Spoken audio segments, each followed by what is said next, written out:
तो बच्चों लोग हम लोग CFT यानी क्रिस्टल फील्ड थ्योरी हम लोग कवर कर रहे थे। ठीक है, तो क्रिस्टल फील्ड थ्योरी का बेसिक अजम्पशंस आपको हम बता चुके हैं। ठीक है, फिर से फटाफट हम रिपीट कर दे रहे हैं। ठीक है, तो ध्यान देना कि इसमें हम लोग क्या मानते हैं कि जो लिगेंड्स होता है, लिगेंड को माना गया पॉइंट नेगेटिव चार्ज। ठीक है, और जो मेटल और लिगेंड का जो इंट्रैक्शन है उसको माना गया प्योरली इलेक्ट्रोस्टैटिक है। इसका मतलब होता है जो इलेक्ट्रोस्टैटिक का फिनोमेना को फॉलो करे। मतलब जैसे मान लीजिए कि दो चार्ज अगर हुआ Q1 Q2, तो अगर लाइट चार्ज हो तो रिपेल करेगा और अनलाइट चार्ज हो तो क्या होगा, अट्रैक्शन होगा। और उसका जो फोर्स का जो फंक्शन है उसको आप क्या लिखते हो, K Q1 Q2/r²। ठीक है, तो फोर्स का फंक्शन है, ये है फोर्स का फंक्शन। ठीक, तो हम क्या बोले कि ligands are point negative charge, interaction between metal and ligands are purely electrostatic in nature. ठीक है, अब क्या है कि आपको लिगेंड को हमको स्टडी करना है 6 लिगेंड और 4 लिगेंड के बेसिस पे। यानी इस पूरे CFT को स्टडी करना है 2 लिगेंड टाइप पे। जब 6 लिगेंड होगा तो क्या होगा, 4 लिगेंड होगा तो क्या होगा। ठीक है, तो इस प्रोसेस में जो लिगेंड का अप्रोच है वो बहुत इंपॉर्टेंट है। तो बोला गया है कि 6 लिगेंड में जब होगा तो उसमें अप्रोच होता है अलोंग द एक्सिस। यानी जो 6 लिगेंड अप्रोच करेगा उसको बोला गया कि आपके ओरिजिन पे, यानी जो आपका मेटल है वो आपका ओरिजिन पे रहेगा। और जो लिगेंड है अप्रोच करेगा अलोंग द एक्सिस, तो एक्स एक्सिस पे 2 लिगेंड अप्रोच करेगा टुवर्ड्स ओरिजिन, वाई एक्सिस पे 2 लिगेंड अप्रोच करेगा टुवर्ड द ओरिजिन, और जेड पे 2 लिगेंड अप्रोच करेगा टुवर्ड द ओरिजिन। ठीक है, तो ये आपका direction of approach of ligand हो गया। ठीक, ठीक है, तो ये रहेगा। अब ध्यान देना, 4 लिगेंड का बात करते हो, 4 लिगेंड में 2 टाइप का अप्रोच पॉसिबल है। तो अगर हम 4 लिगेंड के केस का बात करते हैं तो 4 लिगेंड में 2 अप्रोच पॉसिबल है। तो 4 लिगेंड में 2 अप्रोच पॉसिबल क्या क्या है, तो एक को बोलते हैं टेट्राहेड्रल अप्रोच, और एक को बोला गया है square planar approach. Square planar approach.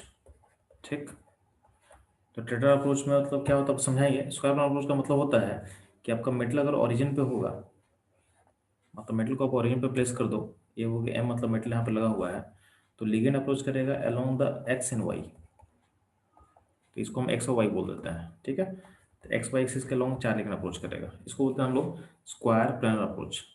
Tetrahedral approach को समझो कैसे होता है कि आपके पास 3 एक्सिस है 3D में, एक्स हुआ, वाई हुआ, जेड हुआ। ठीक है, तो 3 एक्सिस होगा तो इसमें क्वाड्रेंट कितना होगा, तो अगर आपका 2D होता, 2D में कितना होता है, 4 क्वाड्रेंट होता है। एक्स वाई जेड में अगर देखते हैं, सॉरी एक्स वाई में, तो 4 क्वाड्रेंट है, first quadrant, second, third quadrant ऐसा होता है, एंड फोर्थ क्वाड्रेंट। तो 3D में बात करते हो, 3D में टोटल क्वाड्रेंट 8 होता है। एक्स वाई जेड में टॉप में 4 क्वाड्रेंट होगा और बॉटम में 4 क्वाड्रेंट होगा। ठीक है, तो इस 4 क्वाड्रेंट का हम बात करें तो 4 में क्या होता है, आप चूज करो ऑल्टरनेट। ऑल्टरनेट मतलब टॉप में अगर हम इसको चूज कर रहे हैं, टॉप में अगर मान लो कि इस स्पेस यहाँ ए हो गया आपका, एक कोऑर्डिनेट ले रहे हैं टॉप में, तो ए हो गया, इसका ऑल्टरनेट ए हो जाएगा। ऑल्टरनेट मतलब एक छोड़ के। और बॉटम में ऑल्टरनेट चूज करो तो क्या होगा, अगर हम यहाँ पर टॉप में फर्स्ट तक चूज कर रहे हैं तो बॉटम में आप चूज करो सेकंड। ये आपको एक बॉटम सोचो, ये बॉटम हो गया मान लो, ये बॉटम वाला पोजीशन है। तो टॉप में फर्स्ट थर्ड ले लेंगे, और बॉटम में बॉटम का सेकंड और फोर्थ ले लो। ठीक है, तो ये हो गया आपका 4 क्वाड्रेंट हो गया। ठीक है, तो अगर टेट्राहेड्रल अप्रोच का बात करते हैं ना, तो एक बात है कि आपको 4 लिगेंड है, 4 लिगेंड इस क्वाड्रेंट के बीच में से अप्रोच करेगा। अब बीच में जो होता है, एग्जैक्ट बीच में नहीं होगा, एग्जैक्ट बीच में नहीं होगा, और टेट्राहेड्रल फॉलो करेगा। तो टेट्राहेड्रल फॉलो करेगा, लेकिन जो ये जो टेट्राहेड्रल का जो हम डायग्राम बनेगा, तो ये जो लिगेंड होगा, लिगेंड का जो पोजिशनिंग होगा वो ऑल्टरनेट ऑल्टरनेट क्वाड्रेंट में रहेगा, और ऑल्टरनेट क्वाड्रेंट में एग्जैक्ट बीच में नहीं होगा। ऐसा होगा कि हर का एंगल आपस में कितना होगा, 190 डिग्री 28 मिनट होगा। तो आप ये मत सोचना कि इसमें क्वाड्रेंट के बीच में से आ रहा है, नहीं, क्वाड्रेंट से थोड़ा सा ऑफसेट रहता है, मतलब ऑलमोस्ट 9 to 10 डिग्री ऑफसेट रहेगा। ठीक है, मिड से। तो इस तरह से आपका टेट्राहेड्रल अप्रोच होता है। टेट्राहेड्रल अप्रोच जो होगा उसमें 4 लिगेंड ऑल्टरनेट क्वाड्रेंट के बीच से थोड़ा सा हट के आएगा, मतलब उस क्वाड्रेंट में से कहीं नहीं किसी स्पेस में आ रहा है। ठीक है, सर दैट हर लिगेंड में एंगल इतना फॉलो करेगा। तो ये होता है आपका टेट्राहेड्रल अप्रोच। ठीक है, मेरे लिए इंपॉर्टेंट क्या है ज्यादा, तो मेरे लिए इंपॉर्टेंट ज्यादा होता है 6 लिगेंड का केस। ठीक है। और 6 लिगेंड का केस समझेंगे पहले अच्छे से, उसका बाद हम मूव करेंगे 4 लिगेंड पे। ठीक है। तो अब ध्यान देना, लिगेंड को मान लेते हैं क्या, चार्ज नेगेटिव है। आपका जो मेटल होता है, मेटल में इलेक्ट्रॉन्स होता है, मेटल्स में क्या होता है, इलेक्ट्रॉन्स होता है। इलेक्ट्रॉन कहाँ रहता है, डी ऑर्बिटल में। कहाँ रहता है, डी ऑर्बिटल में। ठीक है। तो डी ऑर्बिटल में जब इलेक्ट्रॉन्स रहेगा तो क्या होगा, तो मेटल के डी में इलेक्ट्रॉन मान लेते हैं। ठीक। तो ये इलेक्ट्रॉन्स, अब लिगेंड पे भी क्या इलेक्ट्रॉन्स है, तो ये जब पास आएगा तो क्या दोनों में क्या रिपल्सन होगा। तो मेटल का इलेक्ट्रॉन यानी जो डी डी ऑर्बिटल है उसमें इलेक्ट्रॉन्स है, और लिगेंड में इलेक्ट्रॉन्स है, दोनों में रिपल्सन होगा। तो ये फंडामेंटल यही चीज़ है। ठीक। अब ध्यान समझ, आप लोग पता है कि डी, जब भी मेटल होता है डी ब्लॉक का, तो उसमें कितना है, डी में कितना ऑर्बिटल होता है, तो 5 ऑर्बिटल होता है। ठीक है। तो ये चीज़ थोड़ा नोट्स में दिखाया हुआ हूँ। ठीक है। तो ध्यान देना, इस प्रोसेस को मैं थोड़ा आपको बना के दिखा दे रहा हूँ, पहले यहाँ पर आप समझो। तो यहाँ पे समझ में आया तो अच्छी बात है। तो नोट्स में ध्यान देना, यहाँ देखोगे तो डी डी का पाँच ऑर्बिटल हम लिए हैं। ठीक है। D x y d y z d z x d square y square d z square. अब लिगेंड अप्रोच करेगा तो मान लेते हैं जब ऑरिजिन पे मेटल आपका रखा हुआ है और लिगेंड अप्रोच करेगा अलॉन्ग द एक्सिस, तो लिगेंड अप्रोच करेगा अलॉन्ग द एक्सिस तो क्या होगा, जैसे लिगेंड अप्रोच करेगा तो बिगिनिंग में मान लेते हैं, हम एज्यूम कर रहे हैं कि लिगेंड आ रहा है इन्फिनिटी से, यानी लिगेंड और मेटल के बीच में डिस्टेंस इनफाइनाइट डिस्टेंस दूर है। जब इनफाइनाइट डिस्टेंस दूर रहेगा तो उस केस में क्या होगा, आपका जो 6 का 6 लिगेंड का अप्रोच है, ये अगर इसको हम ऑरिजिन पे, मेटल को ऑरिजिन पे मान लेते हैं, तो यहाँ पे एक स्फीयर ड्रॉ करेंगे ना, अगर स्फीयर ड्रॉ करेंगे तो स्फेयर, तो ये जो 6 का जो पॉइंट है लिगेंड का, वो स्फेरिकल सर्फेस पे लाई करेगा। तो ऐसा लगेगा बिगनिंग में कि मेटल को एक स्फेरिकल फील्ड है जो आ रहा है उसके पास। मतलब ये 6 का 6 मान लेते हैं, पॉइंट्स कुछ मान लेते हैं। तो मान लेते हैं एक चार्ज यहाँ पे है, एक चार्ज यहाँ पे है, एक चार्ज यहाँ पे है, लिगेंड एक लिगेंड यहाँ पे है, एक लिगेंड यहाँ पे है। और स्फेयर का रेडियस को बहुत बड़ा मान लो, तो बड़ा मान लो तो क्या होगा, सबका सबका एक फील्ड होगा। तो फील्ड का जो पैटर्न होगा वो ऐसा लगेगा कि स्फेरिकल फील्ड है। यानी बिगनिंग में जो मेटल का जो ऑर्बिटल्स है वो एक यूनिफॉर्म स्फेरिकल फील्ड को फील करेगा। ठीक है। और फील्ड का टाइप रिपल्सिव इसलिए होगा क्योंकि मेटल पे इलेक्ट्रॉन का चार्ज नेगेटिव है, और लिगेंड पे इलेक्ट्रॉन का चार्ज क्या होता है, नेगेटिव होता है। तो एक uniform repulsive spherical field feel करेगा। तो सारा का सारा जो डी ऑर्बिटल है सबको इक्वल रिपल्सन फील होगा, क्योंकि जो क्लाउड है, क्लाउड तो हर जगह अवेलेबल होता है ना। मान लो यहाँ पे एक इलेक्ट्रॉन होगा डी एक्स वाई में, तो ऐसा थोड़ी कि वो डी एक्स वाई में रहेगा, क्योंकि सारे ऑर्बिटल का एनर्जी इक्वल है, तो इलेक्ट्रॉन हर जगह जंप कर सकता है। तो यानी क्लाउड हर जगह अवेलेबल होगा, यानी क्या होगा कि आपके मेटल में इलेक्ट्रॉन एक हो, दो हो, तीन हो, चार हो, तो पॉइंट है कि इलेक्ट्रॉन हर जगह अवेलेबल है। तो इसका मतलब क्या होगा कि सारे ऑर्बिटल में इलेक्ट्रॉन का जो डेंसिटी है सेम रहेगा। अब रिपल्सन शुरू होगा, तो रिपल्सन शुरू होता है क्या होगा, ये सारा का सारा जो ऑर्बिटल से इक्वली रिपेल होगा। आपको पता है कि रिपल्सन होने से क्या होता है, एनर्जी बढ़ता है, एनर्जी बढ़ता है। ठीक है। तो एनर्जी बढ़ेगा तो क्या होगा, सारे ऑर्बिटल का एनर्जी एक साथ बढ़ जाएगा। तो सारे ऑर्बिटल का एनर्जी यहाँ पे देखो, यहाँ इंक्रीज हुआ, तो देखो एनर्जी बढ़ा है। ठीक है। तो एनर्जी बढ़ा है तो क्या होगा, यहाँ पहुँच गया। ठीक है। तो ये पहुँच गया, तो यहाँ लिखा होगा इंक्रीज क्यों हो रहा है, तो लिखा होगा due to repulsion from, uniform spherically negative field, यहाँ लिखा होगा नोट्स में। ठीक। तो यहाँ तक होने का रीजन समझ में आया क्यों हो रहा है, क्योंकि लिगेंड अप्रोच कर रहा है। लिगेंड अप्रोच जैसे करेगा तो एक फील्ड होगा, नेगेटिव फील्ड होगा, जो कि यूनिफॉर्म रहेगा। कब तक, जब तक लिगेंड दूर है, लिगेंड दूर है। तो ये सारा का सारा डी ऑर्बिटल का एनर्जी ऊपर बढ़ेगा। ये समझ में आ गया। अब जो यहाँ बढ़ चुका है इसको हम बोलते हैं एनर्जी का जीरो लेवल। क्या बोलते हैं, एनर्जी का जीरो लेवल। तो ये हो गया आपका एनर्जी का जीरो लेवल। ठीक है। इसके लिए एक लाइन ड्रॉ किया हुआ यहाँ पे, और यहाँ पे देखना एक वर्ड लिखा होगा एनर्जी इक्वल टू जीरो। इसको मानते हैं कि मेरा एनर्जी का जीरो लेवल होता है। और इसी के लिए केमिस्ट्री के कहीं की बुक्स में पढ़ोगे तो वहाँ लिखा होगा बैरी सेंटर। ठीक है। किसी को भी सेफ्टी पढ़ना हो ना, सेफ्टी अच्छे से पढ़ना हो, तो आप लोग डायरेक्टली किसी अच्छे बुक में पढ़ना चाहते हो तो आप पढ़ना इसमें, जेडली एक बुक आता है, जेडली, स्पेलिंग शायद यही होगा आई थिंक। ठीक है। इस बुक को फॉलो करोगे, इस बुक में कोऑर्डिनेशन का चैप्टर बहुत अच्छे से लिखा हुआ है, मतलब बाकी बुक से बेटर काफ़ी लिखा हुआ है, तो इसको आप फॉलो कर सकते हो। इसमें पूरा समझाएगा कैसे क्या हो रहा है। तो अगर आपको पढ़ना हो तो पढ़ सकते हो, बट आपको नहीं टाइम है तो मत, नीड नहीं है, क्योंकि सारी चीज़ मैं कवर कर दे रहा हूँ। ठीक है। लेकिन किसी को अगर कुछ पढ़ना भी होगा ना, तो आप इसके अलावा कहीं से मत पढ़ना, कोऑर्डिनेशन केमिस्ट्री का ए पोर्शन CFT। ठीक है। CFT से पढ़ोगे आपको बेटर समझ में आ जाएगा चीज़। ठीक है। तो अगर आपको पढ़ना हो तो इसको फॉलो करोगे, नहीं तो किसी बुक से पढ़ने की जरूरत नहीं इसको है, बाकी आप मेरे लेक्चर को देख लो का मोर देन सफिशिएंट है।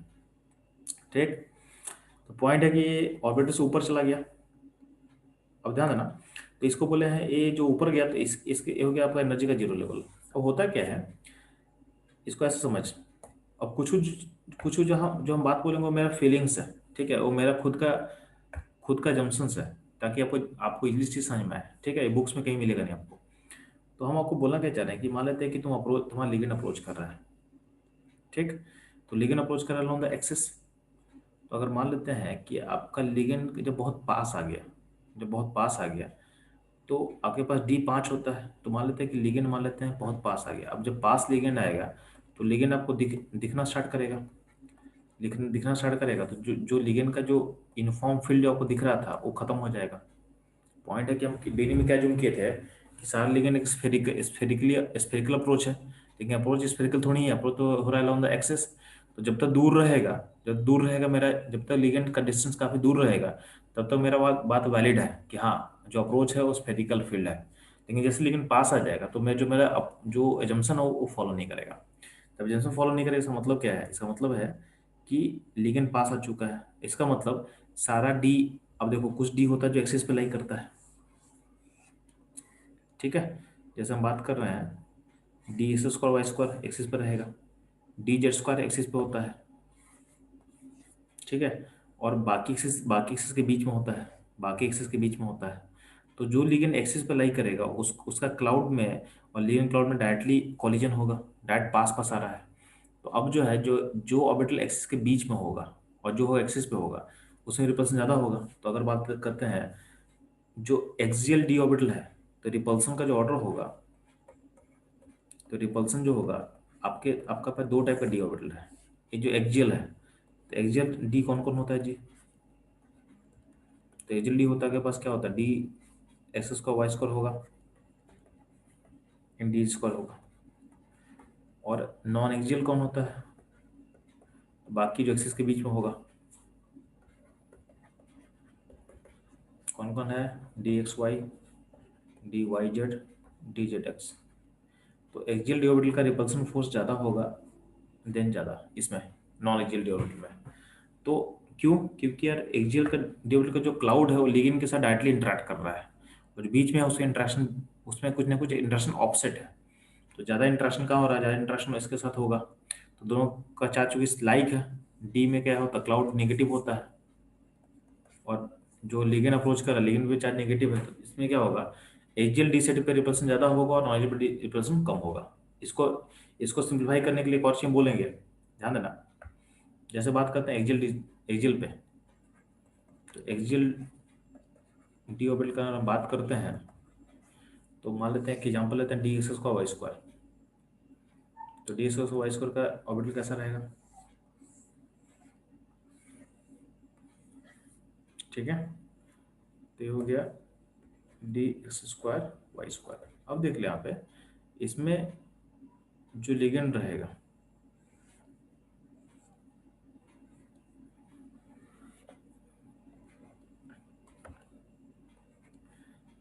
ठीक है, तो लिगेंड अप्रोच कर रहा है अलोंग द एक्सिस। तो जैसे लिगेंड आएगा, पास आएगा, तो रिपल्सन क्या वो बढ़ेगा। तो लिगेंड लिगेंड का डिस्टेंस अगर डिक्रीज करता है, यानी घटेगा, तो आपका रिपल्सन को फोर्स क्या होगा, आपका रिपल्सन का फोर्स बढ़ेगा। आपका रिपल्सन क्या होगा, तो रिपल्सन फोर्स बढ़ेगा। क्यों? क्योंकि क्लाउड जितना पास होता जाएगा रिपल्सन क्या होगा, इंक्रीज होगा। ठीक, तो ये हमको सोच चलना है। प्लस ध्यान देना कि नॉन एक्सियल डी अगर ऑर्बिटल यूज करोगे,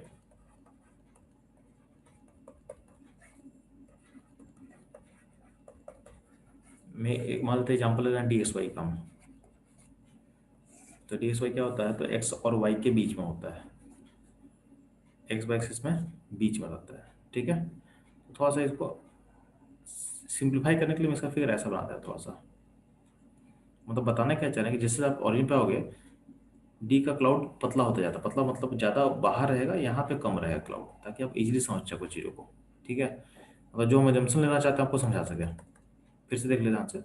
हम यहाँ पे पतला कर देते हैं, यानी यहाँ जहाँ पतला मतलब क्लाउड वहाँ नहीं है, और यहाँ मोटा कर दे रहे हैं मतलब यहाँ क्लाउड खूब है। ठीक है। तो ये ताकि आपको जो मैं बोलना चाह रहा हूँ वो इजीली समझ लो आप इस चीज़ को, कि टुवर्ड्स ओरिजिन क्लाउड नहीं रहेगा, टुवर्ड्स बाहर क्लाउड ज़्यादा होगा।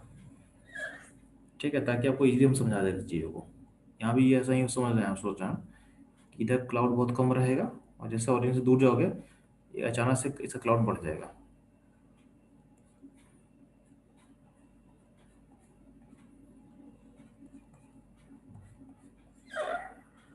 तो ये थोड़ा सा ऐसा डी बना दिया ताकि आपको जो बोल हम इजी समझ में आए कि हम बोलना क्या चाह रहे हैं आपको। तो मान लेते हैं कि एक लिगेंड ले रहे हैं, तो मान लेते हैं लिगेंड यहाँ ले रहे हैं, तो इस लिगेंड का डिस्टेंस, यहाँ देखो क्लाउड होती है, यहाँ डिस्टेंस और ये डिस्टेंस पास पास है। यही लिगेंड अगर यहाँ पहुंच जाएगा तो यहाँ पे क्लाउड तो कम है ना, तो यहाँ रिपल्सन फोर्स कम लगेगा, डिस्टेंस उतना ही ऑलमोस्ट है, लेकिन क्लाउड घट रहा है, क्लाउड घट रहा है टुवर्ड्स ओरिजिन, क्लाउड क्या हो, क्लाउड और घटेगा। तो हम बोलना क्या चाह रहे हैं, जैसे लिगेंड का अप्रोच घटेगा यानी लिगेंड का डिस्टेंस क्या होगा, डिस्टेंस क्या होता है अगर डिक्रीज करेगा तो रिपल्सन फोर्स भी घटेगा। क्यों घटेगा, कि तुम जब पास आओगे ना तो क्लाउड वाले, क्लाउड से क्या हो रहा है, आप दूर जा रहे हो। ठीक है, क्लाउड यहाँ पे ज़्यादा है यानी एक फिक्स डिस्टेंस में ज़्यादा होगा, जैसे आप पेंट्रेशन करोगे टूवर्ड्स अंदर की तरफ तो क्लाउड से दूर जा रहा है यानी क्लाउड का डेंसिटी घट रहा है, तो आपका रिपल्सन फोर्स भी क्या होगा, घटेगा। तो आपको याद रखना है कि जब लिगेंड अप्रोच करता है ऑन द एक्सिस पे, तो एक्सियल डी ऑर्बिटल में क्या होता है, रिपल्सन बढ़ता है, और नॉन एक्सियल डी ऑर्बिटल में क्या होता है, रिपल्सन घटता है। ये सोच के चलना आपको। ठीक, तो अब ध्यान देना, अगर ये अगर हमको समझ में आया कि हमको ये सब सोचना है, तो यहाँ पे ये चीज़ समझाया आपको कि बिगनिंग में जब लिगेंड बहुत दूर था तो सारे का सारा इक्वल रिपल्सन फोर्स फील किया, तो सारे का एनर्जी बढ़ गया। जब लिगेंड पास आ चुका है, लिगेंड पास हो गया, तो क्या होता है, जब अब लिगेंड अप्रोच करेगा, तो लिगेंड अप्रोच करेगा तो सारा का सारा डी डी जो है वो सबको इक्वल रिपल्सन नहीं मिलेगा। तो हम क्या बोल रहे हैं, तो जो एक्सियल डी ऑर्बिटल सेट है d s y square and d square, उसको रिपल्सन ज़्यादा मिलेगा, और बाकी जो नॉन एक्सियल डी ऑर्बिटल्स है उसको रिपल्सन क्या होगा, कम मिलेगा। ठीक, तो यहाँ पे वो कम मिला हुआ है। तो जिसको अब मान लें इस पोजीशन से अगर रिपल्सन फोर्स घटेगा, मान लेते हैं ठीक है कि यहाँ तक रिपल्सन मिला, इसके बाद लिगेंड अप्रोच करेगा, तो ध्यान देना हम क्या बोल रहे हैं कि ये जो लेवल अभी हम डिसाइड किए हैं, एनर्जी लेवल जो बढ़ चुका है, ये आपका एनर्जी का जीरो लेवल होता है। उसको बोलते हैं बैरी सेंटर, क्या बोलते हैं, बैरी सेंटर बोलता है। और हमको हमको क्या बोला जा रहा है आपको, कि इस पोजीशन के बाद, इस पोजीशन के बाद आपको फॉलो करना है एनर्जी कंजर्वेशन, यानी आप देखना है कि आपका एनर्जी कंजर्वेशन फॉलो करना है, यानी ओवरऑल एनर्जी क्या हो, कांस्टेंट रहेगा। आप ये जंक्शन लेके चलना है, यानी जब लिगेंड यहाँ से जब यहाँ यानी जब लिगेंड बहुत दूर था तो एनर्जी बढ़ा है सिस्टम का ओवरऑल, लेकिन ये यहाँ जब पहुँच गया उसका एनर्जी कंजर्वेशन को फॉलो करना मेरे को। ठीक है, अब ध्यान देना, अब यहाँ पे 5 डी ऑर्बिटल के पास है। ठीक, इस 5 डी ऑर्बिटल में देखो यहाँ पे, तो हम मान लेते हैं कि एनर्जी का जीरो लेवल पहुँच चुके हैं, हमें जूम करेंगे कि मेरा एनर्जी का जीरो लेवल पहुँच चुके हैं। एनर्जी का मेरा जीरो लेवल है, इसको बोलते हैं बैरी सेंटर, और यहाँ पे 5 ऑर्बिटल अपने पास लिख चुके हैं, डी का 5 ऑर्बिटल अपने पास है। ठीक है, अब क्या होता है कि हमको एनर्जी एनर्जी को बैलेंस करना है, तो अगर मान लेते हैं कि इसमें दो दो डी एनर्जी का एनर्जी इंक्रीज करेगा, किसका, जो एक्सिस पे होता है, तो d s square y square and d z square, ये दो ऐसा ऑर्बिटल्स होगा जिसका एनर्जी बढ़ने वाला है। बाकी बाकी चूंकि बाकी जब अप्रोच करेगा लेकिन और पास आएगा, तो इन सब में रिपल्सन फोर्स क्या होता है, घटता है। तो d s y d y z d z x d s y square d square, इनमें क्या होगा, इनमें रिपल्सन फोर्स क्या होगा, डिक्रीज करेगा। क्या करेगा, डिक्रीज करेगा। ठीक, तो यहाँ पे बढ़ेगा तो ध्यान देना, तो आपको एनर्जी को कंजर्व करना है, तो मान लेते हैं इसको, अगर यहाँ पे एक एनर्जी का गैप क्रिएट होगा। ठीक, तो 2 का बढ़ेगा तो 2 का बढ़ा हुआ दिखा दे रहा आपको हम, तो ये बढ़ा हुआ पॉइंट, तो 2 का एनर्जी बढ़ चुका है, किसका, d s square y square and d j square का। बाकी घटेगा, बाकी का घटेगा, तो 3 का घटेगा तो उसको दिखा दे रहा है।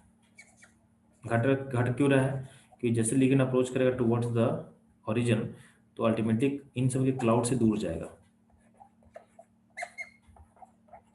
ठीक है, तो ये बाकी 3 का एनर्जी क्या हो रहा है, डिक्रीज कर रहा है। ठीक, अब ध्यान देना अब अगर इस पूरे गैप को डेल्टा बोल रहे हैं, जो पूरा गैप क्रिएट हुआ है ना, एनर्जी के गैप, इसको बोलते हैं crystal field splitting. Crystal field splitting इसको बोलते हैं डेल्टा नॉट, बोलते हैं नॉट मतलब ओ, यहाँ नोट साइन है, इसका मतलब ओ मतलब ऑक्टाहेड्रल। 6 लिगेंड का शेप क्या होता है जी? ऑक्टाहेड्रल। इसको बोलते हैं ऑक्टाहेड्रल फील्ड का स्प्लिटिंग। तो डेल्टा नोट नोट मतलब ऑक्टाहेड्रल के लिए होता है, ठीक है। तो ऑक्टाहेड्रल, इस ओ का सिंबल का तो समझना चाहिए, ये 6 लिगेंड का केस के लिए ऑक्टाहेड्रल डाला गया है, ठीक है। तो ऑक्टाहेड्रल फील्ड का स्प्लिटिंग, तो डेल्टा बोला गया है crystal field splitting for octahedral field, ठीक। तो ये समझ में आ गया आपको? तो ये पूरा डिफरेंस अगर एनर्जी का डेल्टा नोट होगा, और इसको हम एनर्जी का जीरो लाइन बोल चुके हैं, ये मेरा एनर्जी का जीरो लाइन होता है, ठीक। तो अगर एनर्जी कंजर्वेशन को हमको फॉलो करना है, तो हमको बताना पड़ेगा कि ओरिजिन से कितना नीचे कितना ऊपर जाएगा। तो सिंपल सा चीज है कि ओवर, अगर बिगिनिंग में एनर्जी जीरो है, बाद में एनर्जी क्या होगा? जीरो होगा। अगर हमको एनर्जी कंजर्वेशन फॉलो करना है, तो अगर बिगिनिंग का एनर्जी जीरो है तो लास्ट का एनर्जी क्या होगा? जीरो ही रहेगा, ठीक है। तो अगर बिगिनिंग का एनर्जी जीरो है तो लास्ट का एनर्जी भी क्या होगा? जीरो होगा। बात समझ में आ रहा है? तो ध्यान दोगे, अगर अगर देखते हैं ओवरऑल की जीरो करना, इसका मतलब क्या होगा? तो आप अगर इसका मैथमेटिकल कैलकुलेशन करते हो, तो मान लेते हैं कि डेल्टा नोट का ऊपर में एक्स वाई अगर मान भी लेते हैं, तो ओवरऑल देखोगे तो हमें जूम क्या करता है ना, कि नीचे वाला अगर एक्स नीचे गया है, ठीक है, तो इसको हम एक्स मान लेते हैं, तो ऊपर वाले को क्या मानना पड़ेगा? डेल्टा माइनस एक्स मानोगे। तो दो ऊपर गया और तीन नीचे आया है, तो दोनों का इक्वल करेंगे तो क्या होगा? 2 into delta minus x must be equal to 3 into x. इसे सॉल्व कर देखो तो यहाँ पे एक्स का वैल्यू निकल के आ जाएगा, कितना आएगा जी? तो 2 डेल्टा नॉट इक्वल टू क्या होगा? 5x। तो यहाँ से एक्स का वैल्यू क्या निकल के आ जाएगा? 0.4 डेल नॉट, ये वैल्यू आ जाएगा एक्स का, ठीक है। एनर्जी जितना ऊपर है उतना ही नीचे आएगा, तो इसको एनर्जी को लॉस गेन को बराबर कर दिए, जितना लॉस उतना ही गेन होगा, ठीक है। उससे हम एक्स का वैल्यू निकाल लिया, कितना निकला? 0.4 डेल्टा नॉट, यानी जो एनर्जी का नीचे निकला है उसका वैल्यू कितना, उसका मैग्नीट्यूड कितना निकलेगा? मैग्नीट्यूड हो गया 0.4 डेल्टा नॉट। लेकिन चूंकि एनर्जी ये जीरो है, यानी जो लाइन है जीरो लाइन है, तो उससे नीचे का एनर्जी निगेटिव होगा। सिंपल सा बात है ना, कि ओरिजिन से नीचे लाइन होगा कि निगेटिव होगा। तो एक्स का मैग्नीट्यूड तो 0.48 है, लेकिन इसका जो वैल्यू होगा, उसका एक्स का वैल्यू, इसको जीरो बोलोगे तो नीचे कितना आएगा? तो नीचे जो वैल्यू होगा वो आएगा, तो ये जो लाइन है उसके नीचे लाइन कितना होगा जी? तो हो जाएगा -0.4 डेल्टा नॉट। और ऊपर कितना होगा? तो ऊपर चूंकि ऑडियंस ऊपर में है, यानी जीरो से ऊपर में, तो पॉजिटिव होगा। तो ये जो डिफरेंस है, इस डिफरेंस को हम बोल सकते हैं डेल्टा नॉट से माइनस कर दो 0.4 को, ठीक है। तो कितना होगा? 0.6 डेल नॉट होगा। यानी अगर डेल नॉट के टर्म में बात करेंगे, तो आपका जो ऊपर का दोनों डी ऑर्बिटल है वो 0.6 डेल्टा नॉट ऊपर रहेगा, और नीचे का जो दो ऑर्बिटल तीन ऑर्बिटल है वो -0.4 डेल्टा नॉट नीचे रहेगा, ऑडियंस से निगेटिव में रहेगा, ठीक। तो ये होगा आपका एनर्जी किस तरह से डिस्ट्रीब्यूशन हुआ है। कभी कभी बुक्स में क्या होता है ना, बुक्स में रहता है इसको लिखता है 10 DQ, डेल्टा डेल्टा नोट के लिए कहीं की यूज करता है DQ, तो उसको लिखता है 10 DQ। तो अगर 10 DQ होगा तो नीचे वाला पार्ट क्या हो जाएगा? तो नीचे वाला पार्ट हो जाएगा -4 DQ, और ऊपर वाला पार्ट कितना हो जाएगा? तो ऊपर वाला पार्ट हो जाएगा 6 DQ। क्या हो जाएगा? 6 DQ। तो ये अपना रिप्रेजेंटेशन का तरीका होता है बस ये, ठीक है। तो ये हो जाएगा आपका 6 DQ, ठीक है। तो ये आपका रिप्रेजेंटेशन का तरीका है। अगर डी क्यू टाइम बात करेंगे तो ऊपर का जो डी ऑर्बिटल है वो जीरो लाइन से 6 D के ऊपर होगा, और बाकी जो तीन ऑर्बिटल है वो -4 D के नीचे होगा। डेल नोट में बात करेंगे तो ऊपर ऊपर का जो ऊपर ऑर्बिटल्स है वो क्या होगा? 0.6 डेल्टा नोट ऊपर होगा, और बॉटम का जो तीन ऑर्बिटल है वो क्या होगा? -0.4 डेल्टा नोट नीचे होगा, ठीक है। एनसीईआरटी में इसको फॉलो किया गया। एनसीईआरटी में देखोगे तो आपका डेल्टा नोट को यूज किया गया है, ठीक। तो डी क्यू का टर्म कभी कभी आएगा, मैक्सिमम टाइम में आप डेल्टा नोट ही देखोगे। तो इस सिचुएशन को समझ में आ गया कि कैसे एनर्जी कंजर्वेशन करके हमको एनर्जी के लेवल को हम बता सकते हैं, ठीक। अब ध्यान देना, तो ये चीज़ आपको समझाया वहाँ पे कि आपके नोट्स में, अब ध्यान देना कि ये जो है यहाँ पे लेवल है एनर्जी का, तो ये समझाया हुआ है कि ये ऊपर ऊपर में कितना होगा और नीचे में कितना होगा। तो ऊपर का लेवल यहाँ बताया हुआ है 0.6 डेल्टा नोट, ठीक।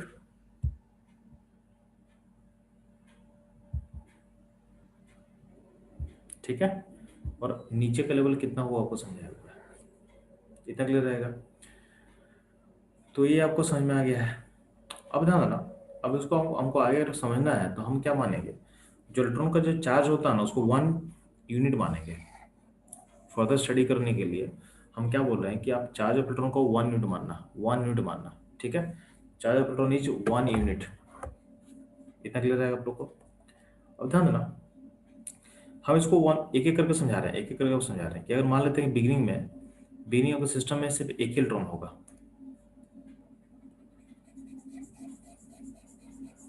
तो ये समझाया हुआ है कि बिगिनिंग में आपके पास इलेक्ट्रॉन एक होगा, तो मान लेते हैं इसको यहाँ पर डाल देते हैं, ठीक है। अब इलेक्ट्रॉन रिपेल करेगा तो क्या होगा, ये सारा चूंकि ऑर्बिटल ऊपर ही जा रहा है, तो इलेक्ट्रॉन अगर एनर्जी बढ़ेगा तो इलेक्ट्रॉन का भी एनर्जी बढ़ जाएगा इसका, तो इलेक्ट्रॉन यहाँ चला गया, ठीक है।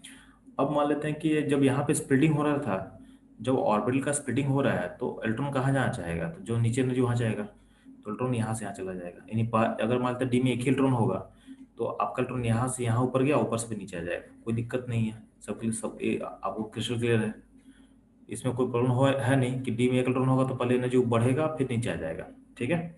लॉजिकली ऐसा ही होना चाहिए। अगर मान लेते हैं कि डी में 2 इलेक्ट्रॉन होता है, डी में 2 इलेक्ट्रॉन होता है, ठीक। दूसरे में क्या होगा देखते ध्यान से हम लोग, तो ध्यान देना, दूसरे में क्या होगा कि भी क्या होगा, जैसे एनर्जी बढ़ेगा तो ऊपर जाएगा और फिर एनर्जी घटेगा तो नीचे आ जाएगा, कोई दिक्कत नहीं है।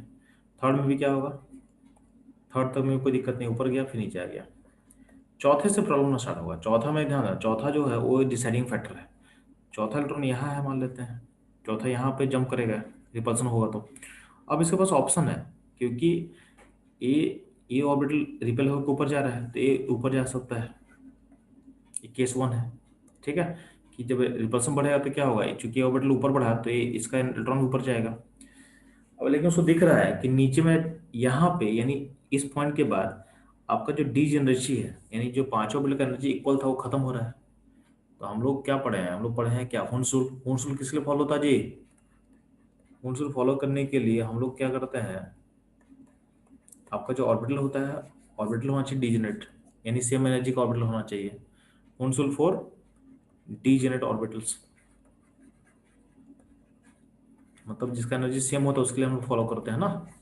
तो यहाँ पे इसके बाद, इस प्रोसेस के बाद आपके यहाँ पे दो डी का 2 लेवल बन जा रहा है, ठीक है। डी का दो लेवल बन जा रहा है। बॉटम वाले लेवल के लिए एक नाम रखा गया है, इसको बोलते हैं T2G लेवल, कभी कभी बोलते हैं इसको हम लोग T2G। तो T2G में कौन कौन सा ऑर्बिटल होगा जी, तो DSY DYZ DZX, तो इसको बोला गया T2G बोला गया सेट, और ऊपर वाले दोनों सेट को बोला गया EG। तो यहाँ पे लिखा हुआ छोटा में EG, ठीक। तो EG मतलब होता है ऊपर वाला सेट, तो DS² Y² एंड D² के सेट को बोला गया EG सेट, और बॉटम वाले को बोला गया T2G सेट बोला गया, T2G सेट बोला गया है, ठीक है।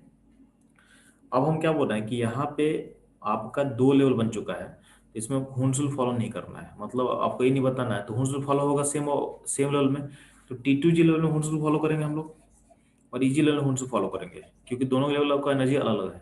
तो T2G में 3 ऑर्बिटल है जिसको हम पहले सिंगली फिल करना फिर पेयरिंग करना है, और EG लेवल में क्या है, दो ऑर्बिटल है तो उसको भी हम सिंगली फिल करेंगे पेयरिंग करेंगे। तो यहाँ पे पांचों का लेवल सेम नहीं है, तो यहाँ पे 2 अलग लेवल में हम बात करने वाले हैं, ठीक है। अब समझो यहाँ पे, तो अब मान लो चौथा इलेक्ट्रॉन के पास 2 ऑप्शन है कि या तो ये ऊपर चला जाएगा ऊपर में, तो पहला ऑप्शन ये होता है, यानी 3 इलेक्ट्रॉन अपने पास हो चुका है, चौथे पे हम फोकस कर रहे हैं। या तो ये जो चौथा इलेक्ट्रॉन है ऊपर ना जाके नीचे आ जाए, ठीक है, तो या तो ऊपर चला जाए, ये ऑप्शन अपने पास ये है। और एक और ऑप्शन क्या है कि जो इलेक्ट्रॉन ऊपर है वो नीचे जंप कर जाए, बोलेगा हम नीचे गिरना चाहते हैं, यानी नीचे का जगह, कि नीचे में एक ही इलेक्ट्रॉन लिए हो ना। आपको पता है कि ऑर्बिटल में क्या कितना इलेक्ट्रॉन होता है, 2 इलेक्ट्रॉन होता है, तो 2 इलेक्ट्रॉन होगा तो क्या होगा, तो इसको ऑक्यूपाई करना चाहता है, इसको ऑक्यूपाई करना चाहता है। तो अगर ऐसा करता है तो ऊपर से जब नीचे गिरेगा, तो सिंपल सा बात है ना, कोई बॉल को अगर सिंपल तुम इसको बात करते हो ग्रेविटेशन में सोचते हो, तो कोई बॉल को ऊपर से अगर नीचे गिराते हो, यानी हाई एनर्जी लेवल से लो एनर्जी लेवल फॉल करेगा, तो एनर्जी क्या होता है, रिलीज होता है, एनर्जी क्या होता है, रिलीज होता है, ठीक है। और ध्यान रखना, आप क्या मानो ना कि जो डेल्टा नोट है ना उसको आप मान लो पोटेंशियल डिफरेंस की तरह, इसको मान लो ये होता है पोटेंशियल डिफरेंस, क्या होता है, पोटेंशियल डिफरेंस, ठीक है। यानी इसको आप डेल्टा भी बोल सकते हो, ठीक है। तो आपको पता है कि जो एनर्जी होता है, पोटेंशियल पोटेंशियल एनर्जी होता है, उसको कैसे लिख सकते हो, आप लिख सकते हो charge into potential difference, charge को जब मल्टीप्लाई करते हो पोटेंशियल डिफरेंस से तो आपका एनर्जी निकल जाता है, आपका एनर्जी निकलेगा। तो यहाँ पे क्या है, यहाँ पे इलेक्ट्रॉन एक चार्ज है, इलेक्ट्रॉन इज ए चार्ज, और इसका चार्ज का वैल्यू को हम आसान करने के लिए क्या बोले, इसको मानना -1 मानना, बोले ना, इलेक्ट्रॉन को मानोगे 1 यूनिट चार्ज नेगेटिव, तो इलेक्ट्रॉन को हम 1 -1 बोल लेने के लिए बोले हैं, ठीक है। तो अगर आपका पोटेंशियल डिफरेंस डेल्टा नोट का है, डेल्टा नोट का पोटेंशियल डिफरेंस आपके पास है, और ऊपर इलेक्ट्रॉन ऊपर से नीचे आएगा तो एनर्जी कितना रिलीज होगा, तो पोटेंशियल जो रिलीज होने वाला है वो कितना होगा, तो -1 चार्ज हो गया इंटू डेल्टा नोट, यानी नेगेटिव और डेल्टा नोट एनर्जी होगा।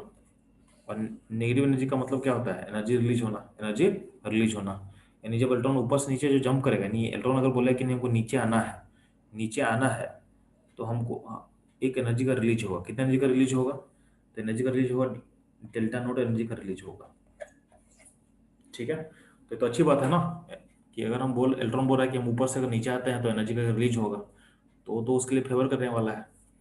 तो अब लेकिन इस रिलीज में एक प्रॉब्लम है, प्रॉब्लम क्या है कि आपको नीचे आके पेयर होना पड़ेगा, नीचे का इलेक्ट्रॉन यहाँ पे ऑलरेडी पहले से है, ऊपर से जब इलेक्ट्रॉन नीचे आएगा तो क्या होगा, पेयरिंग प्रोसेस होगा। अब ध्यान देना, पेयरिंग प्रोसेस जो होता है उसमें रिपल्सन होता है, क्योंकि पेयरिंग प्रोसेस में होता है कि सेम ही लेवल में आप 2 इलेक्ट्रॉन डाल दियो, तो pairing process is repulsive in nature, is repulsive in is repulsive process, जब pairing is repulsive process, a better word रहेगा, ठीक।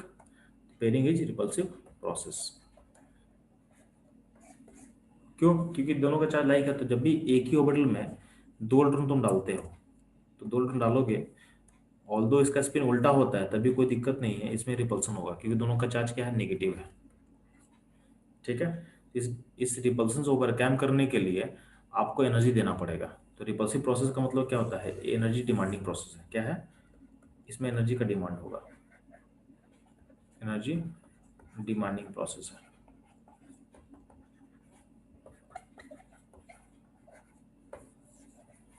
एनर्जी का डिमांड होगा, अब एनर्जी का डिमांडिंग प्रोसेस है, एनर्जी का डिमांडिंग प्रोसेस का मतलब हमको इसमें एनर्जी देना पड़ने वाला है, ठीक।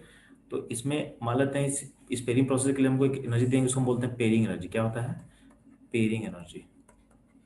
तो पेयरिंग प्रोसेस को ओवरकम करने के लिए हम देंगे एक पेयरिंग एनर्जी, जिसको हम रिप्रेजेंट करते हैं कैपिटल पी से, तो कैपिटल पी आपके पास एक पेयरिंग एनर्जी देना पड़ेगा।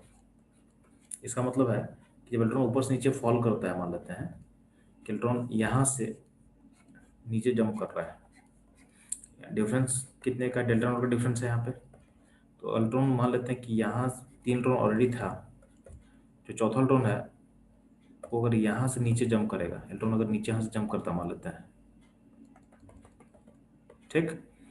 तो जंप को तो कहीं भी दिखा सकते हैं, कोई दिक्कत नहीं है, तो मान लेते हैं इलेक्ट्रॉन यहाँ से यहाँ जंप करता है, तो इस प्रोसेस में आपका इतना एनर्जी क्या होगा, निकलेगा, इवॉल्व करेगा, नेगेटिव मतलब इवॉल्व करने वाला है, और आपको देना कितना पड़ेगा, आपको पी एनर्जी देना पड़ेगा। तो नेट एनर्जी का जो चेंज एक्सचेंज होने वाला ऐसा होने वाला है कि डेल्टा नोट एनर्जी बाहर जाएगा और पी एनर्जी आपको देना पड़ेगा, ठीक। अब क्या है कि अब प्रोसेस होने के लिए नेट एनर्जी का इंक्रीज होना चाहिए, तो ये जो प्रोसेस हो रहा है ऊपर से नीचे का जंप हो रहा है, ये कब फिजिबल है, तो ये जो प्रोसेस है, ये जो पेयरिंग प्रोसेस हम सोच रहे हैं, ठीक है, तो दिस प्रोसेस